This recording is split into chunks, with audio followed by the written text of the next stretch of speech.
Hey, this is Vanessa Joy, and I'm going to show you how to shoot in harsh sunlight. That conveniently went away just as we started shooting.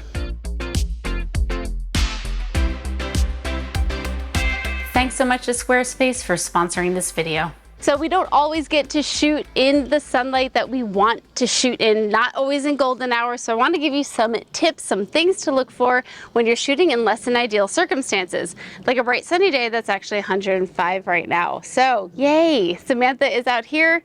Somehow you're not sweating with the rest of us, but we're gonna do some portraits. I wanna walk you through using a reflector, using natural reflectors, using the harsh sunlight for what it is and embracing it, and then just playing around a bit. So where we are right now is step one. This is the easiest, and if you have any luck, this is where you'll end up: completely open shade. So we have the sun over there, it's shaded by this house. Samantha's in the shade. We're just gonna start here and take some portraits. Kind of like, yeah, just give a little hip. Good, perfect. Got a little leading lines, kind of like a little bit of scenario of what is this, where are we? That's perfect, stay just like that. Love having a nice negative space. Good, and then I'm gonna get some a little bit closer.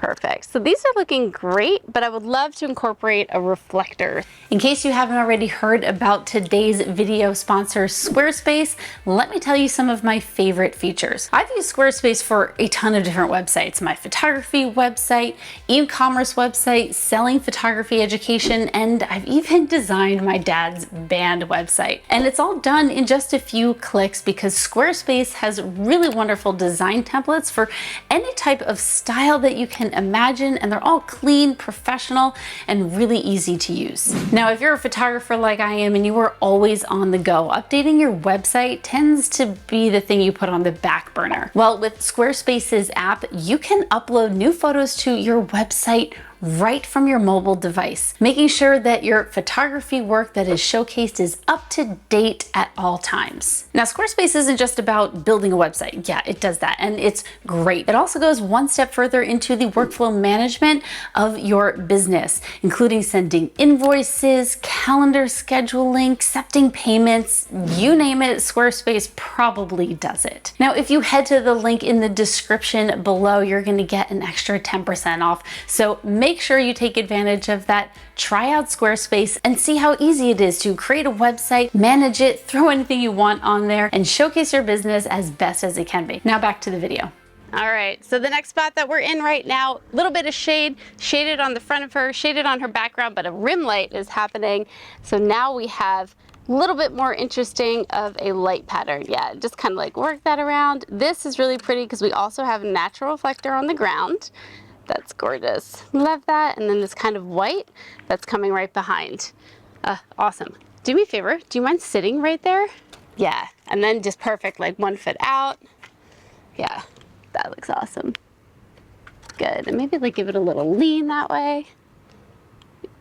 Perfect. Kind of tilt this way. Nice. Our sun is leaving us. Our reflector we could put right here because now we have more sun to work with. That's going to reflect back. There you go. That's it right there. Perfect. And now I can go up in my shutter speed as well, darkening the background. Don't blind her too much. Good. And then turn maybe this way a little bit. Yeah, that looks great. Good. Perfect. Yeah, go ahead and do that. Good. Breathe through your mouth. Kind of take a deep breath. Yeah. Nice. That is awesome. I'm going to come a little closer. Exposure is all over the place. Yeah, good. And the silver is definitely giving specular highlights, but they're fun. Nice, good. Now we're getting a little haze in there, which is also great. Beautiful. All right, there's a lot of contrast and it's a little hard to see what's going on with the sun coming in and out, but watch how I edit these for maximum effect. All right, I'm going to edit in two different programs. First, we're going to plop into Lightroom, where I'm going to go through some of my presets.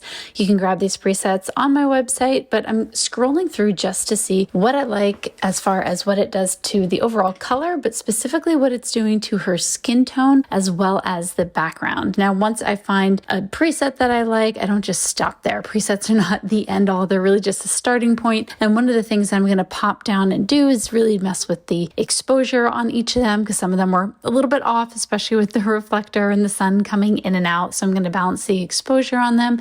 And then I'm also going to go down into the calibration. So the calibration is specifically going to help me with the skin tones and the way that the skin tones blend with the background, especially with having her against the orange fence. I don't want her skin tone to be the exact same color as the orange fence. So messing around with these, you just have to do it by feel and go for what works for you. Now, after I edit all of these in Lightroom, I'm going to pull them all into Evoto. Now, Evoto is going to do a great job retouching. It'll smooth the skin, help with any pimples and flyaway hairs. But one of the things that I'm really looking for in editing this is the skin tone itself. So underneath the skin tone, you have select skin tone, and I'm going to look for one that's closest to her actual skin tone. And then from there, I can enhance it, saturate it, go a little bit warmer, a little bit cooler. I want it as close to natural as possible, but again, separating a bit from the background so it's not blended in. Now, Samantha, I know she loves her skin tone and she loves it like really rich. So with that in mind, I'm going to make sure that I'm not bumping up any skin radiance. I'm not trying to brighten her skin. I'm just trying to give it that overall even, unified, creamy complexion that she has, and just give it a little bit of polish.